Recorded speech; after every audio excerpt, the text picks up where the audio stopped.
my mother's birthday this week, so we are gonna make a gorgeous creamy mushroom pasta in her honor. It uses so many ingredients that she's absolutely obsessed with. Beautiful mushrooms. She's a vegetarian, so meaty, delicious bite of umami mushrooms are an amazing stand-in to provide some of what meat normally does to make really spectacular dishes. It has mushrooms, it has corn, it has cream. In our case, creme fraiche. Sour cream works great too. A beautiful pappardelle pasta, a little bit wider and sort of flat-shaped pasta is beautiful here. But you could definitely do it with a shaped pasta like orecchiette or a rotini. You could do it with linguine. You could literally do whatever pasta you want. Honestly, there's no wrong way to do creamy mushrooms, sweet corn, cilantro, shallots, butter, pasta. Let's do it. My mom taught me so much of how I like to be in the kitchen. She is a effortlessly confident, happy experimenter, loose and whimsical, and also very intuitive cook. She really tastes as she goes and makes dishes that she loves. And hopefully this is a dish that really captures that sense of fun and celebration in the kitchen. Okay, so the first thing we're gonna do to get this pasta off to a great start is talk about mushrooms, actually. Let's talk about mushrooms quickly. So I'm gonna use a combination of maitake, which are also known as head of the woods. They have this kind of fluffy, leafy texture.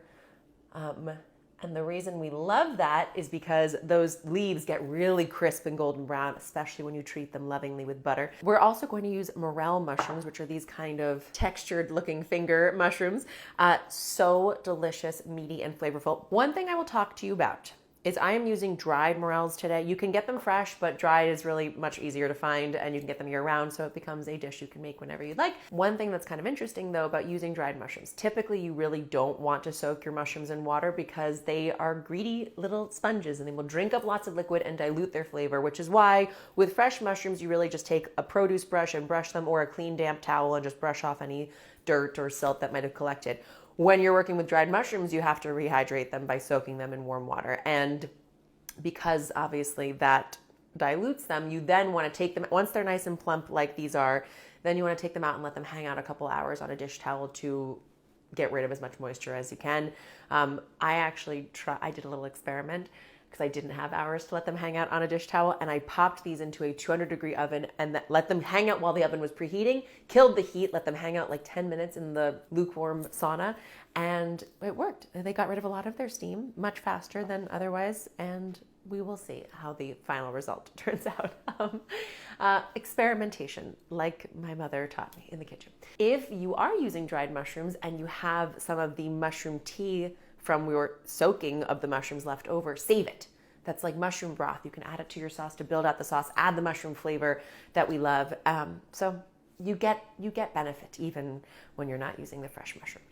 Let's cook. Okay, the first thing we want is about 6 tablespoons of unsalted butter, and we're gonna put this into the base of a pan that is shallow but big enough to actually toss your pasta in, because one of the biggest ways to really nail a restaurant quality pasta meal is to toss your freshly cooked pasta right from the pasta cooking liquid into the pasta sauce in the pan. And then as the pasta finishes cooking, it actually is drinking up some of the sauce flavor, which just yields the most beautifully married, flavorful result. 6 tablespoons of butter, get that melting over a medium-high heat. And I will simultaneously get my pasta cooking liquid boiling. Let's do the mushrooms first. These are not particularly so like little guys like this you can leave whole, but some of the larger morels you may actually want to just give them a quick slice in half with the tip of your buttery knife. This just gives you more surface area, and also so that every bite has a perfect portion of mushroom in it, not anything too unwieldy. But like little guys like this, leave them. They're good. They're good as they are. For the maitake, you don't even really need to cut them. You can kind of just break them apart into, like if you get a larger selection like this, just break them apart into slightly more bite-sized pieces. Butter is slowly melting. Just because these maitake are a little wet feeling, I'm gonna do these sauteed first on their own. If they need to release a lot of liquid, I'm gonna let them do that. Okay, the butter, that smell, that noisette, that slight toasting of the milk solids, that is a good sign. Browning butter is always our friend when it comes to otherwise very simple buttery pasta dishes. I'm adding our mushrooms into the pan with the butter. Don't overcrowd the pan. I'm working in batches. That's one very important thing. You need to have a little bit of little pockets of space for all that steam to come off.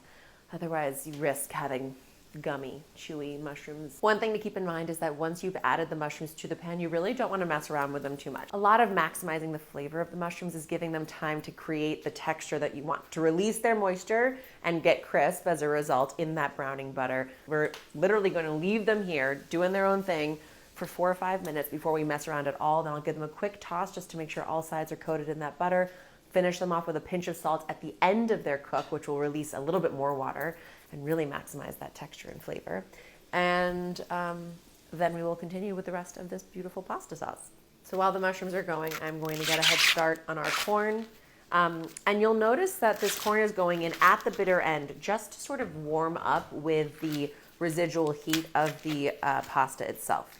Because I don't, honestly, at the height of summer when corn is so sweet and perfect, I really love it better raw. I like the fresh sweetness of it. I like that tender chew of the really like baby kernels. I don't want any cooked corn. I want just warm, fresh, sun-ripened summer goodness. So 2 cobs of corn, and let me show you the easiest way to get the kernels off your corn and actually still reserve some of the delicious corn milk that also helps to flavor this sauce. With such a simple pasta sauce, we are looking for maximum ways to add to the flavor and really just give it that nuance of a more complex dish, but we're keeping it simple. Okay, come see how beautiful and brown these mushrooms are getting, by the way. And you saw I didn't mess around with them. I literally tossed them once in the whole sort of 5 to 7 minute cooking time. You have this gorgeous golden brown texture happening. Look at that guy. I'm gonna give him a quick toss here. Oh yeah, look at, wait, hang on, where'd you go? Oh, there, look at that golden brown, gorgeous, gorgeous, gorgeous mushrooms right there. And the toasting of the butter is really helping to build out our flavor here. Oh, phenomenal. Okay, using tongs that are really going to allow you just to get the mushrooms and leave as much of that butter behind as possible. Scoop these up and try not to layer them up on each other. I don't want these to start steaming now, not now that we've created this lovely crisp texture on them. Final batch of mushrooms going in next. Look at these guys, look at those pretty little lovelies. So while our second batch of mushrooms are finishing up, before we get to the corn, let's actually do our shallots and garlic. Get those ready to go into the pan with what's left of the butter and any little bits of mushroom that are left behind. I am going to use a full shallot, and then we are going to use like 3 cloves of garlic too. My mom loves garlic, and so do I, and I find that it's going to, it needs that little pungency. Everything is delicate. The cilantro is delicate. The fresh corn is delicate. The mushrooms are delicate. You need a little reminder of the fire and the spice. You could mince these if you like, but I kind of like the little half rings here. And just toss that final end of the stem so you're not getting any bitterness. And then for our garlic, just give your 3 cloves a quick smash to easily pop them out of their skins. And these guys have like a pretty woody stem at the bottom, so that's whatever, this is end. So I'm going to just trim those away. I hear popping happening in the pan behind me, so I'm going to give it a quick toss. Popping is usually a good indication of crispness, so a good time to come over here and just quickly give them a good movement. Season with a bit of salt.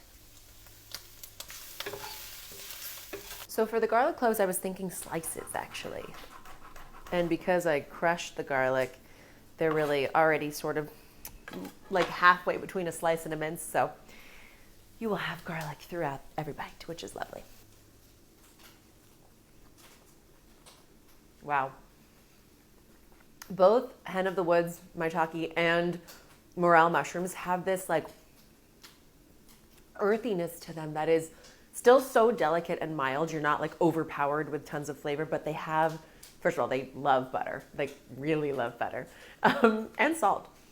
And they, it really kind of tastes like steak. I know, it sounds insane. And the texture, all those little kind of folds and leaves of both of the different kinds of mushrooms we used drink up that flavor and carry it such a long way. So we are well on our way to divine pasta. Divine birthday pasta. Okay, these are good. And now we are going to work fast to build out the rest of this sauce. Look at these, look at these. See that golden brown loveliness? And see this crisping situation?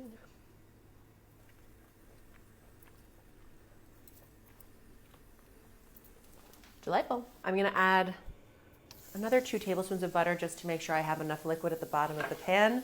And now my shallots and garlic in.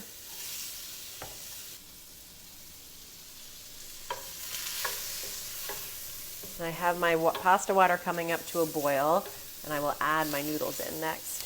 While our pasta water comes up to boil, let me show you a nice little trick for how to easily remove kernels from the corn cob and also get yourself some corn milk, which if you have not been exposed to, you're gonna like it. And it's a great way to add another little layer of sweetness and flavor to this otherwise very simple pasta sauce.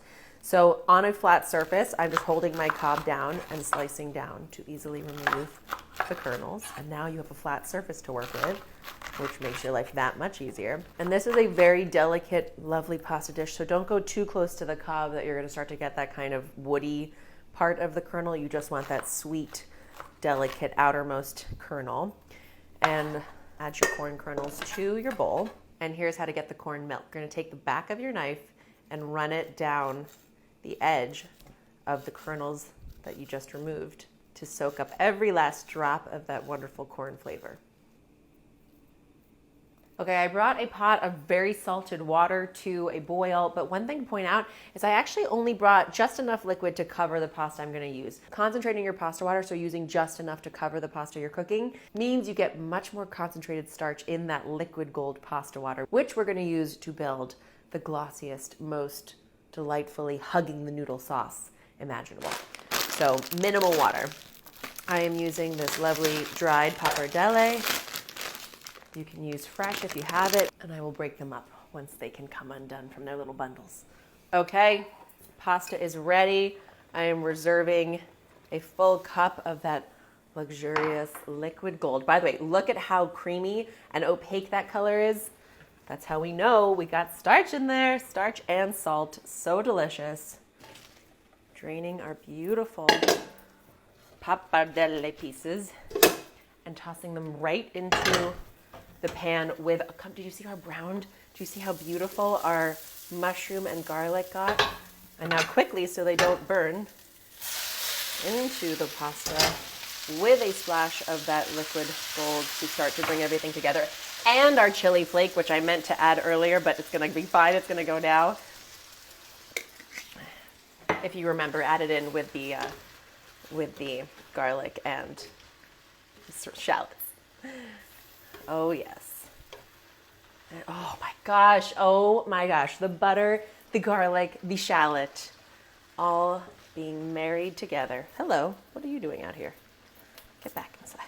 Almost all of that pasta water has been consumed into our noodle, which is a very good thing. And it's why you want to cook your pasta like a minute or two shy of what the instructions say, so that it's nice and al dente, so that by the time it finishes drinking up that pasta liquid, it is still juicy and perfectly tender.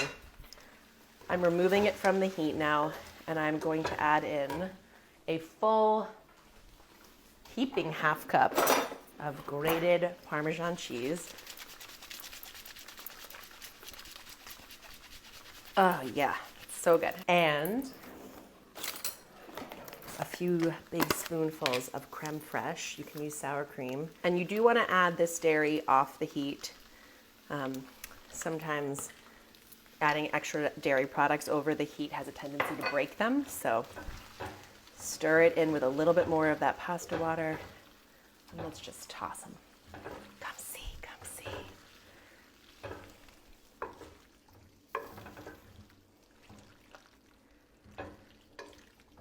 at this point, while it's still really hot and the sauce is being drunk up by the noodles, add your corn kernels and that beautiful corn milk in just to heat through with the residual heat of the pasta. I don't want these kernels to cook. I want their bright, summery, tender pops, sweetness, but nothing starchy. It's all about the noodles here. Oh my gosh, look at this sauce. It's out of control. Look how creamy and luscious it has become in here. All that liquid is inside each noodle, drinking up the flavor of that garlic and the shallot. Let's taste, and then we will add our mushrooms in. Hot damn. Hot damn, people. We are really treating each other right now. This is, ooh, and that little heat that sneaks up on you. Love. Give it a quick season with salt and pepper. Add our mushrooms back in. Wow.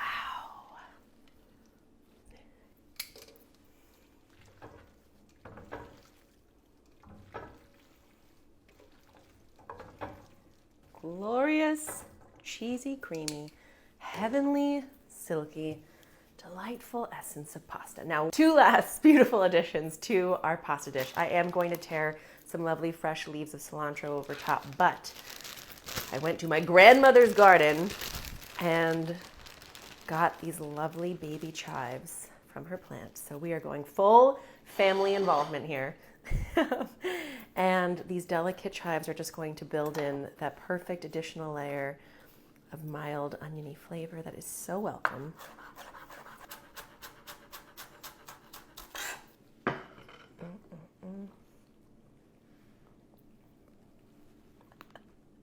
Wow. Wow. I mean, is there anything better than a mountain of pasta? I think not. I think not. Let me just make sure we don't leave any of this wonderful flavor behind. To finish it off, pull yourself some lovely, fresh leaves of cilantro. Just scatter those over top. And then, of course, these gorgeous fresh chives. Make it rain. And then I do find pasta is always happy with just a little glisten and a little pinch of flaky salt. And there, my friends, is my mother's birthday pasta. Creamy mushroom, sweet corn, and cilantro, pappardelle. Okay, let's taste. I have a sneaking suspicion I'm gonna love it, but we will discover. And on every portion, just get a little bit more cheese right on top. Beyond. Wow. Wow, guys. Let me describe to you what is going on in here.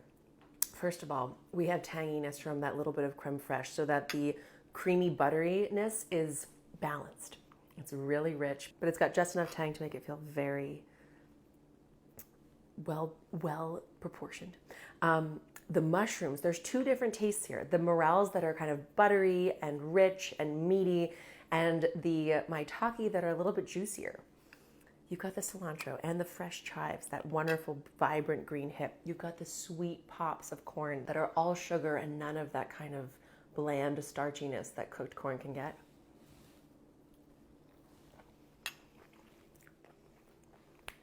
A little pop of heat. This pasta is a perfect example of when a resulting dish is so much more than the sum of its parts. Honestly, you win. You absolutely win. Happy birthday to you and to my mama. And even if you're not celebrating a birthday, make this pasta. You will not be sorry.